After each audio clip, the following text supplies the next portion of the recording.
Hey everybody, Jim here with another video for you. This is my favorite non-franchise summer releases, Volume 5, 2015 to 2024.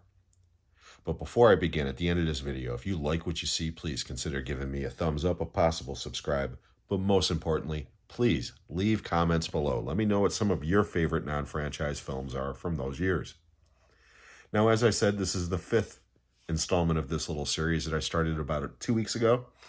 I've been covering 10 years at a time, and I've been, for the most part, sticking to standalone films, movies that have never had a sequel or a reboot or are part of a franchise. Now, there have been a couple of exceptions. A couple I named had TV spin-offs, and there was a couple of other movies that I mentioned that did have direct-to-video sequels that I completely forgot about. And there is one exception in this list as well, but we'll get to that one when we get to it. So we're going to go ahead, we're going to jump right through this. I just want to remind everybody, the general rules is that these movies had to have been released during the summertime, so from June until the end of August. And for the most part, they have to be standalone films. No sequels, no reboots, no reimaginings, no franchises. So bearing that in mind, I picked one movie from each summer, with the exception of 2 years in this decade because of the pandemic. And again, we will get to that when we get to it. So without further ado, let's begin. We're going to start off in 2015. This movie was released on June 3rd of that year. And I am talking about Spy. Starring Melissa McCarthy, Jason Statham, Rose Byrne, Jude Law, among others. This one is written and directed by Paul Feig, who also did Bridesmaids. And quite honestly, I think this is Melissa McCarthy's best movie. It is funny as hell. Jason Statham's hilarious in this. Jude Law's good in this. Rose Byrne is great in this. I mean, this movie is a lot of fun. So if you've never seen it because you don't like her or you don't like him or you don't like these types of movies, give this movie a shot. It is a lot of fun. 2016, August 12th, 2016. This is probably the most notorious. Actually, this is the most notorious one on the list, but I love it. Sausage Party. Now, this one does have a TV spinoff, but it's horrible, and I couldn't get through the first episode, so we're going to pretend that that doesn't exist. This one has a great cast, voice acting cast. Seth Rogen, Kristen Wiig, Jonah Hill, Danny McBride, James Franco, Michael Cera, Salma Hayek. Edward Norton is the bagel. He does a Woody Allen impression for an hour and a half. This movie is juvenile. It's disgusting. It is hilarious. I absolutely love this stupid-ass movie. This one might be my favorite among these movies in this particular episode. From 2017, June 28th, 2017 to be exact. From writer-director Edgar Wright, Baby Driver. Starring, and I can never get this kid's name right, Ansel Elgort, Lily James, Kevin Spacey, Jamie Foxx. It's just a great, great, great film. And hot take of the day, this is actually my favorite Edgar Wright movie. And I like all of Edgar Wright's movies. I'm actually looking forward to his version of The Running Man coming out later this year because of his track record. But this one, there's just something about this film that makes me smile. Forgot to mention Jon Hamm. He's also really good in this movie as well. Everybody's great. And people can bitch about Kevin Spacey all they want. I try to separate the artist from the art. He's great in this movie, but again, this movie's fantastic. It is a musical without singing and dancing. That's the best way I can describe it, but it is so much fun, so original. It's just an awesome movie. Next, this one's probably one of the most lesser known movies on this list. This is from 2018, June 8th of that year. We're talking about Hotel Artemis. With a great cast, Jodie Foster, Sterling K. Brown, Sophia Boutella, Jeff Goldblum, Charlie Day, Dave Bautista. I mean, it's just a really fun movie. This one is directed by Adam Siegel, I believe. Or no, I'm sorry, Drew Pears. Written and directed by Drew Pears. And again, really weird movie, but a lot of fun. It's set in the future, but it's not a science fiction movie per se. It's more of just an action crime drama, but man, it's the cast that elevates this movie, and it is just a great film. I really, really, really enjoy this movie. Next, now here's comes the exception I was talking about, other than Sausage Party, of course. But this one, well, we'll get to it here. 2019, Quentin Tarantino's Once Upon a Time in Hollywood, starring Leonardo DiCaprio, Margot Robbie, and in his Academy Award-winning performance for Best Supporting Actor, Brad Pitt. Now, there is supposedly a Netflix spin-off movie with the Brad Pitt character, which will be coming out on Netflix sometime next year, and David Fincher is supposed to direct it, and Quentin Tarantino is writing the screenplay, but he's not directing it.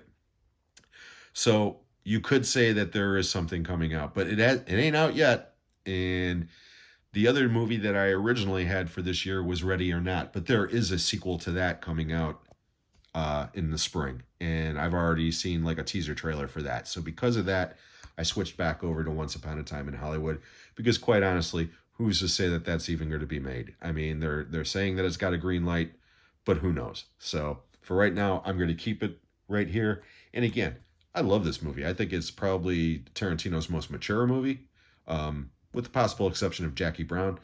But again, a lot of fun. I know a lot of people don't like this movie. It's divisive like most of Tarantino's films. I don't care. I think it's great. That brings us to 2020. And unfortunately, for the years of 2020 and 2021, those were the years of the pandemic.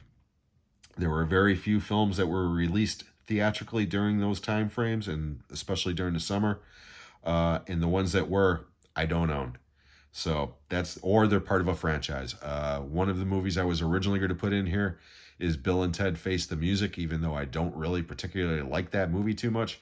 But again, it was released during that time, but it's part of a franchise, so I couldn't use that. So we are skipping the years 2020 and 2021, and we're going to jump right into 2022. And this one was released on July 18th of that year, and I'm talking about Jordan Peele's Nope. Again, very divisive film. I know a lot of people don't like this film. I like it. I like all three of Jordan Peele's films. Now, I will say that of the three, this one is probably my least favorite, but it doesn't matter. It's still a really good movie, in my opinion. And again, I know a lot of people do not like this movie, and I understand why, because it is. It's a very strange movie, but I enjoy it quite a bit. 2023, July 14th of that year, winner of Best Picture, Oppenheimer. Directed by Christopher Nolan, and with a great cast starring Best Actor winning Cillian Murphy, Best Supporting Actor Oscar-winning Robert Downey Jr., Matt Damon, Emily Blunt. It's just fantastic cast in this movie. I mean, it's a huge cast in this movie, and this is a great movie. Again, I know a lot of people don't like this movie. I do. I think it's great.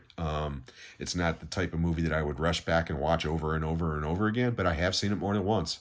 And upon repeated viewings, I actually got more out of it. I just think it's a great biopic, and Cillian Murphy and Robert Downey Jr. definitely deserve their Academy Awards for this film. I would also say that Matt Damon is also a standout in this film. We're coming to the last film on our list, 2024, last summer. This one was released on August 23rd, 2024, and outside of Hotel Artemis, this is probably the least known of the films. I'm talking about Strange Darling. Written and directed by J.T. Mulner, and with two great lead performances of Willa Fitzgerald as the lady and Kyle Gallner as the demon. This is my favorite movie from 2024. This movie is fantastic, but it is one of those movies that the less you know about it going in, the better. The only thing I will say about this movie is that it is a movie about a serial killer, but it is told out of order. It's broken up into 6 chapters of the movie. The movie is broken into 6 chapters, and they are told out of order. And if that is a device that bothers you, then you may not enjoy this movie. However, if that device doesn't bother you, give this movie a try, because that device is what elevates this movie. The movie would be great regardless if it was told in a straightforward manner. But because the plot is mixed up that way, it just makes it so much more enjoyable. And it's just a great movie. And again, I cannot stress how good the two leads are in this movie, especially Willa Fitzgerald. She is phenomenal in this film. So, the last pick for our non-franchise summer releases from 2024, Strange Darling. I hope you enjoyed this video, and if you did, please give me a thumbs up, a possible subscribe, but most importantly, please leave comments below. Now, I may start another series of videos next week where I continue this trend, but instead of non-franchise, I'm going to go with franchise films. I'm going to go with movies that have had a sequel or a reimagining or a reboot or are part of a franchise. So that will start sometime next week. And the reason why I'm going to go to those is because on Tuesday night of next week, July 1st, and the next installment of Talking Movies with Sean, Kenny, and Jim, we're going to be celebrating 2 anniversaries that night. We're going to be celebrating the 1-year anniversary of our show, but more importantly, we're going to be celebrating the 50th anniversary of Steven Spielberg's Jaws. And when I talk about franchises, Jaws changed the landscape in every way, including franchises.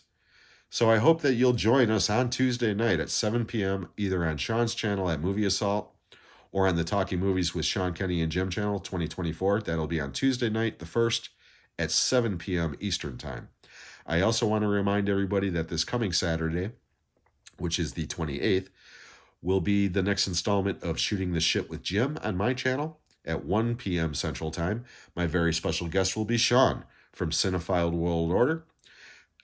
Sean is a good friend of mine, and I'm really looking forward to having him on the channel. I'm going to leave links to his channel and the other channels in the description below, so please, if you get a chance, stop by one or both of those channels at that time and say hello. I hope everybody's having a great day. We'll catch you on the next one.